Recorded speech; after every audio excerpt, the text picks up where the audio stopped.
ગોવિંદ ના ગુણ ગાવા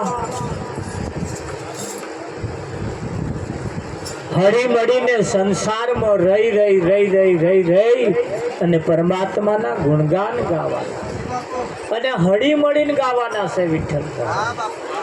શિયાળ તોણે શેમ ભણીને કૂતરું તોણે ગોમ ભણી નહીં. હે શિયાળ તોણે શેમ ભણી કૂતરું તોણે ગોમ ભણીને નહીં. હળી મળીને રહેવામાં મજા છે. એકબીજાને વળગેલા એકબીજાના સાથ અને સહકારમાં રહેવામાં મજા. બજારમાં જુઓ દડાક બે પ્રકારની મળે, એક 50 રૂપિયા કિલો અને એક 100 રૂપિયા કિલો. 100 રૂપિયા કિલો વાળી અને 50 રૂપિયા કિલો વાળી દડાક તો એક જ છે, પણ 100 રૂપિયા કિલો કેમ કે લુમખામાં જોઈન્ટ છે એટલે, અને 50 રૂપિયા કેમ કે એ છૂટો પડ્યો છે એટલે. સમાજમાંથી, કુટુંબમાંથી, પરિવારમાંથી જે છૂટા પડ્યા, સિંગલ ગયા, સિંગલ પડ્યા, એ બધાની 50 રૂપિયા કહેવાય. અને જો એકબીજાને વળગેલા છીએ તો આગળ આપણી 100 રૂપિયા કહેવાય. ખરું કે નહીં? સમાજની અંદર તમે ખુરશી બેસીને પાણી માગી શકો છો, પણ બીજી જગ્યાએ જાઓ તમને કોઈ પાણી આલવા ઉઠતું તમારું ઉઠીને એમને પાવાનું ચાલે છે નહીં ચાલતું. સમાજમાં તમે ગમે તેવા ફાટલા તૂટલા લુગડા પહેર્યા છે તોય તમારો વાળો તમને કોઈ પાણી આવશે, અને તો આગળ તો નહીં આવે, ધક્કા મારીને કાઢશે. અહીંયા આગળ જુઓ તો ખરા કેવી સભા છે, એવું કહીને તમને બહાર કાઢશે. જીવનની અંદર એવું કહેવાય છે હળી મળીને રહેવા મજા છે. શરીર સંસારની અંદર રહીએ, સગેવાલે રહીએ, પરિવારની અંદર રહીએ, કુટુંબ પરિવારની અંદર રહીએ, હંપીને રહેવા મજા. હા, આ તો એક મોટા ભાઈ તો છોકરો જોવા ગયા, મોટા ભાઈના છોકરાને મહેમાન જોવા આવ્યા વિઠ્ઠલમાં. એટલે મહેમાન પીધા, ચાબા પીધી, બાતો તીતો ચાલતી હતી, અને જે છોકરો જોવા આવ્યા હતા ને વેવાઈને ઉકો પીવો હતો. તો અમને પાછા મોટા ભાઈ તો ચૂલો નહીં, ગેસ હરકે કે ભાઈ ચૂલો જરી હોત તો દેવતાની જરૂર હતી કે અમારે તલમે હે ને તમાકુ મારે ઉકો પીવા જરી જોઈએ. ત્યાં નાના ભાઈ તો જોડે જ ઘર હતું, અહીંયા ચૂલો હોમે જ હરકતો વિઠ્ઠલ. એટલે ચૂલો હોમે જ હરકતો હતો, પણ માથાકૂટ એટલી હતી 2 જણા બનતું નથી. હવે તો બીજા ચૂલે દેવતા લેવા જાય તો પેલું બહાર પડે પાછું, એટલે બહાર ના પડે એટલે આતું પેલો દેવતા લેવા ગયો. એટલે નાના ભાઈ હતા ને જોડીને ઘેર નહીં રહેલા, પણ નાનો તો ઘેર હતો.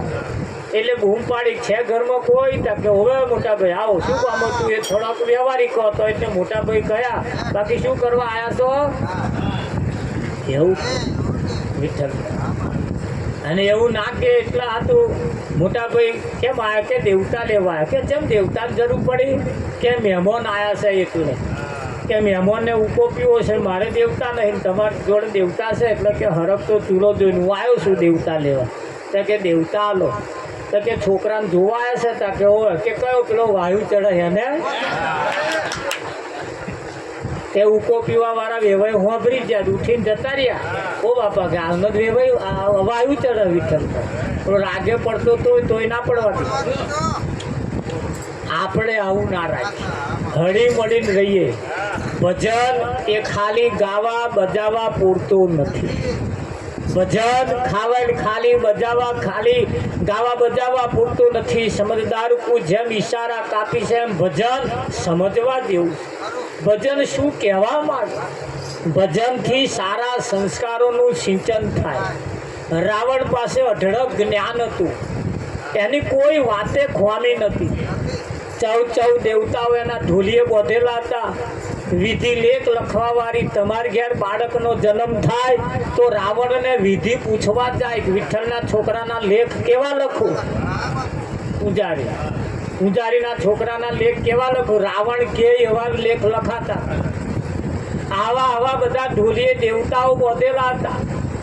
હા, યમરાજા પણ એને પૂછવા જતા હતા, પૂજારી લઈ આવું? તો કે ના, પૂજારી પડી પેલો વિઠ્ઠલને લઈ લો. તો વિઠ્ઠલ જતા રે, પૂજારી પડ્યા. આવું રાવણના દરબારની અંદર ચાલતું હતું. અઢળક જ્ઞાની હોવા છતાં, કોઈ પણ વાતની ખ્વાબી ન હોવા છતાં, આખી લંકા હોનાની હોવા છતાં, લંકાની શેરીઓ પણ હોનાની હતી. એના લંકામાં નાખેલા ભૂલકે પણ હોનાના હતા, પથરાય હોનાના હતા, બારી દરવાજા પણ હોનાના હતા. એટલી બધી અઢળક સંપત્તિનો માલિક હતો, એટલું બધું જ્ઞાન હતું, આકાશ પાતાળનું એને જ્ઞાન હતું. પણ છતાં રાવણની સેના કરતો એની સેના વધારે હતી કે નથી? છતાં રામ લંકામાં જઈને રાવણને મારી આવ્યા. લંકામાં જઈને રાવણને મારી આવ્યા. તમે જુઓ, રાવણ પાસે બધું હતું, જ્યારે રામ પાસે કશું નતું. રામ અને લક્ષ્મણ બે જ હતા, પણ વાનર સેના એને સાથ અને સહકાર મળ્યો. કઈ સેના? વાનર સેના. કઈ સેના? કઈ સેના? કઈ સેના? વાનર. પેલા પૂછડા વાળા નહીં, એવું ના સમજતા ઊંપા ઊંપ કરાઈએ. વાનર એટલે સારા સારા નર રામની સેનામાં હતા. તમારી સેનામાં સારા નર હોવા જોઈએ પાછા. હા, સારા માણસો હશે ને તો સારી શીખવણ આલશે, સારું માર્ગદર્શન આલશે, સાચું જ્ઞાન તમને આલશે. અને એ રાવણની પાસે અઢળક સંપત્તિ હોવા છતાં અભિમાન બહુ હતું. શું હતું? અભિમાન હતું. પોતાના જ્ઞાનનું પણ એને ગર્વ હતું, પોતાના ધનનું પણ એને ગર્વ હતું. એટલું બધું ગર્વ હતું. જ્યારે રામ પાસે એના કરતા વધારે હતું, પણ રામ મર્યાદામાં રહેતા. શેમાં રહેતા હતા? મર્યાદામાં રહેતા. અને તમારી મર્યાદા હોમાનું અભિમાન તોડી પાડે. તમે ખાલી તમારી મર્યાદામાં રહો ને તો હોમાનું પાણી ઉતરી જાય. અને જે તાર મર્યાદા તૂટી ને તે તાર હોમાવાળા તમારા ઉપર રાજ કરતા થઈ જાય. ના, મર્યાદા નહીં તૂટવા દેવાની. ઇજ્જત અને આબરૂ સાચવી રાખવા. ઇજ્જત અને આબરૂ સચવાયેલી હશે, હા, મર્યાદા સચવાયેલી હશે, ધન સંપત્તિ જો સચવાયેલો હશે ને તો કોઈની તાકાત નહીં તમને હરાઈ શકે. હા, એટલે રામની પાસે અઢળક જ્ઞાન હતું, પણ જ્ઞાનનો અહંકાર હતો, ધનનો અહંકાર હતો. જ્યારે રામ પાસે પણ જ્ઞાન હતું, પણ અહંકાર નતા કરતા. પોતાની મર્યાદામાં રહેતા હતા. અને મર્યાદામાં રહેતા હતા એટલે રાવણ સામે વિજેતા બન્યો. રાવણ જ્યારે પથારી વર્ષ પડ્યો, રણ મેદાનમાં જ્યારે પડ્યો, ત્યારે રામે જ એને પૂછ્યું. રામે એને પૂછ્યું, તારી પાસે અઢળક સંપત્તિ હતી, બધું હતું, છતાં તું કેમ હારી ગયો? તારે રાવણે બહુ સરસ જવાબ આપ્યો. તારે રાવણે સરસ જવાબ આપ્યો. આમ તો શ્રીરામ કોદાર બોલતો નતો, પણ છેલ્લી ઘડીએ બોલ્યો કે શ્રીરામ, તમને કહું કે બોલો. જ્યારે યુદ્ધ કરવા જ્યારે હું આવ્યો ને, ત્યારે મારી પાસે મારો ભાઈ મારી જોડે નતો. મારો ભાઈ તમારી પેનલમાં હતો અને તમારો ભાઈ તમારી જોડે હતો, એટલે તમે જીત્યા. અને મારો ભાઈ તમારી પેનલમાં હોવાથી હું હાર્યો, કેમ કે મને મારાએ જ હરાયો. રામને ખબર નથી રાવણની નાભીમાં મોત છે. રાવણની નાભીમાં મોત છે એવું રામને ખબર નથી. પણ વિભીષણે જઈને કહ્યું કે મારો નાભીમ કોણ? તાર હવે આપણા વાળા જ મારે, આપણી નાભીઓ તોડીને બેઠા અમારા. જો એમને આમ કરવું હોય તો આમ કરવું પડે, આ નસ દબાવી પડે. વિઠ્ઠલ દબાય કે ના દબાય? હા, અને રાવણ હાર્યો ને. આપણી પાસે અઢળક હતું, અઢળક સંપત્તિના માલિક હતા, બધું બહુ આપણી પાસે હતું, પણ આપણે હાર્યા એની પાછળનું કંઈક કારણ છે. અને એ ના થવા દઈએ એના માટે થોડાક જાગતા રહેવાની જરૂર. મર્યાદામાં રહીએ, ઇજ્જત આબરૂ વાળા રહીએ, કિંમત વાળા રહીએ, એકબીજાને વળગેલા રહીએ. દડાક જેમ 50 રૂપિયા 100 રૂપિયા કિલો વેચાય છે, એમ અહીં પાછું 50-100 રૂપિયા કિંમત વાળું છે. આપણી પાસે બહુ છે, પણ અહીંયા સંતો કહે છે મનની પેલી પાર જઈને મોજો માંડ. તમારી મારી વચ્ચે મન જ ખટપટ કરે. તમને મને જય ગુરુ મહારાજ નહીં કરવા દેતું ને, એ તમારું મન. મારી જોડે નહીં બેહવા દેતું એ મન છે. બે ભાઈને નહીં બેહવા દેતું એ મન છે. પતિ પત્ની વચ્ચે મન જ ડખાડખ કરે હે. હા, પતિ કઈક વાંટો મારીને આવે એટલે પેલો બાળી વાંખે જોવે હે નહીં જોવે. આ તો મારો વાયરો વહેલો એટલે અમારા એકલો ઘૂંટો હારો હું જાવી એટલે શંકા કરે. શું કરે? કેમ શંકા જાય છે? એની પાછળનું પણ કઈ મન ખટપટ કરે. આવા નહીં જવાનું હોય તો જયા છે વિઠ્ઠલમાં. આવું મન ખટપટ કરે કે ના કરે? અને મન તમને બનવા દેતું નથી. બે ભાઈ વચ્ચે મન છે, ભાઈ બોન વચ્ચે પણ મન છે, બે ભાઈ વચ્ચે મન છે, ગુરુ શિષ્ય વચ્ચે પણ મન છે. આ મન બધે નડે. આ મન બધે નડે છે. એ મન ના નડે એટલા હાથું મનને મનાવતો શીખી જાઓ. મનને મનાવતો શીખી જાઓ. મન જો મોની જાય તો કથરોટ મગર, મન ચંગા તો કથરોટ મગર. હરેક મારી સૈયર આવતા સંતોના લેજો વારણા, મનડો મોને તો ભક્તિ હોય. આ ભજન ગાવા વાળાનો જ મનડો નહીં મોનતો. ખબર નહીં એ કોને સંભળાવે, એમનું જ મન ખટપટ કરે. અને ગાવા બે હતા હરેક મારી સૈયર રે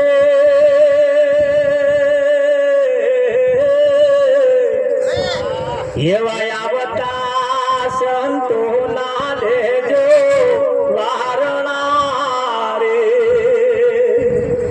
એવા મનડા મોને તો ભક્તિ વરજો. આપણા ઘરમાં ભેંસ ના દેતી હોય અને છોકરું દૂધ હાથું રિહાતું હોય તો ચોખા ધોઈને દૂધ બતાવાય. વિઠ્ઠલ ના બતાવે પેલો બેટા દૂધ. હવે ભલે ચોખા ધોયેલું દૂધ હોય, ઓહમણ કરેલું હોય કે ચોખા ધોયેલું, પણ એવું ચોરીને આપણે છોકરું મનાવવું પડે છે. કેમ મનાવવું પડે? દૂધ લાવવાના પૈસા ના હોય. અને હોય તો આપણે ઠેરું લઈ આવીએ કે ના લઈ આવીએ. હા, ધ્યાન રાખજો.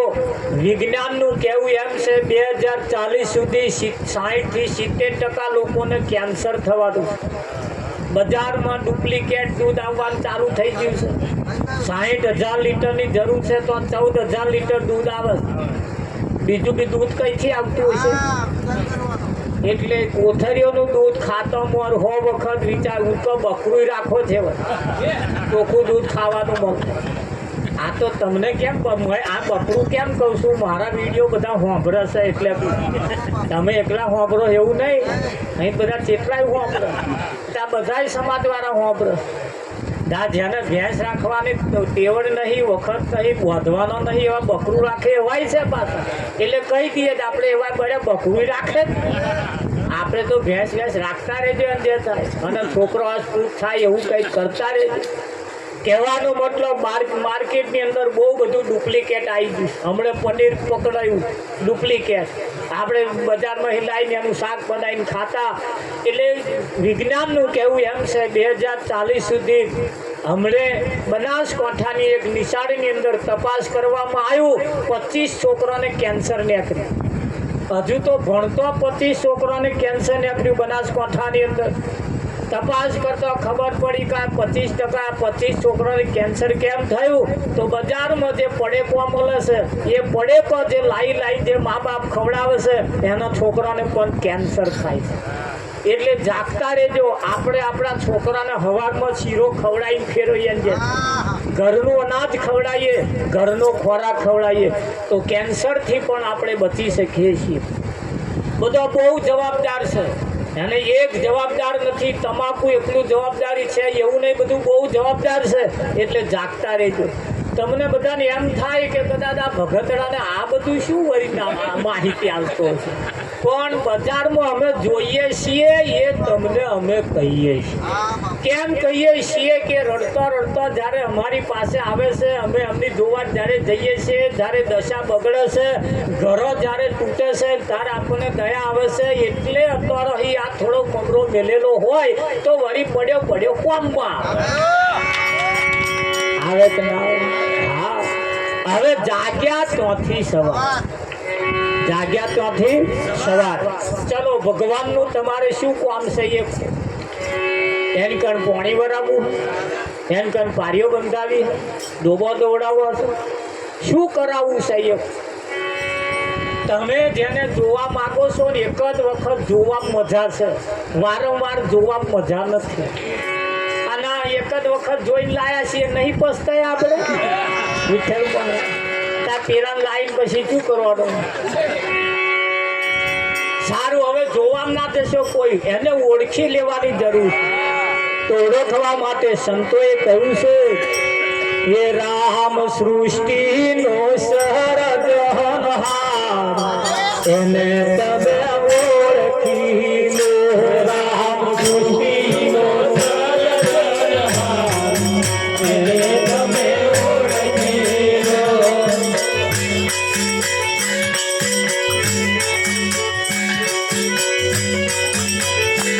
એવી અગર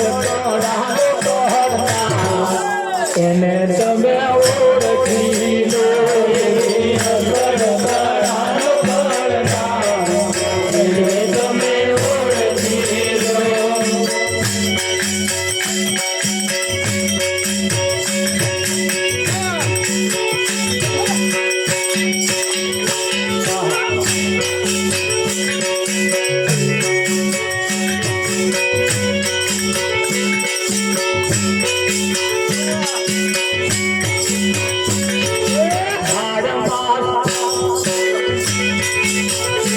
જેવી આકાશે વીજળી ચાલી આવે છે, આકાશે વીજળી ચાલી આવે છે, અમૃત લહરી પનીર ચાલી આવે છે, અમૃત લહરી પનીર ચાલી આવે છે. અગર તળાનો ભરતા તેને તમે ઓળખી લો. અગર તળાનો ભરતા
કેશ કાળા તારે વસ્ત્ર રંગીન કેશ કાળા તારે વસ્ત્ર રંગીન કેશ કાળા તારે વસ્ત્ર રંગીન કેશ કાળા તારે મનમાં મસ્તાન થઈ ફરતા તારે મનમાં મસ્તાન થઈ ફરતા તારે તારા ને થોડા કરના એને તમે ઓળખી લો તારા ને થોડા કરના એને તમે ઓળખી લો એની ઓપર નાનો પડતા એને તમે ઓળખી લો એની ઓપર નાનો પડતા એને તમે ઓળખી લો